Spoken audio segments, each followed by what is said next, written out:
It is more than likely that Elizabeth Clare Prophet's concept of the twin flames stems indirectly from Plato's dialogue The Symposium, where he presents the story of the twin souls to explain the nature of love. According to this story, humans were originally created with 4 arms, 4 legs, and 2 heads, and they were so powerful that they threatened the gods. As a result, Zeus split them in half, separating each person into 2 beings, and each half was condemned to spend their lives searching for their other half. Plato suggests that the original human being was a hermaphrodite, and that the separation into 2 halves represents the separation of the sexes.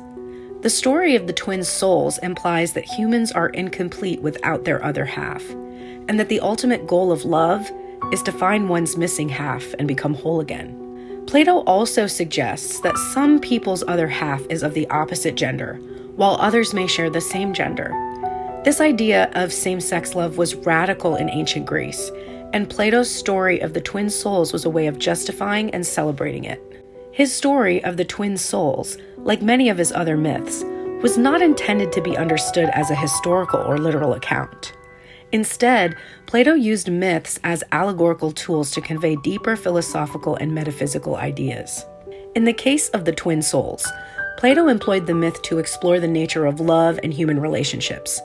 It was a symbolic representation of his philosophical concept of love as a longing for unity and wholeness. Plato's primary aim was to convey abstract concepts and provoke philosophical reflection, rather than present a factual account.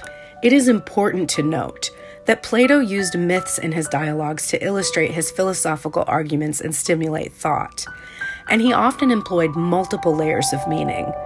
The story of the twin souls should be understood within the larger context of Plato's philosophical ideas, rather than as a literal event he believed had occurred.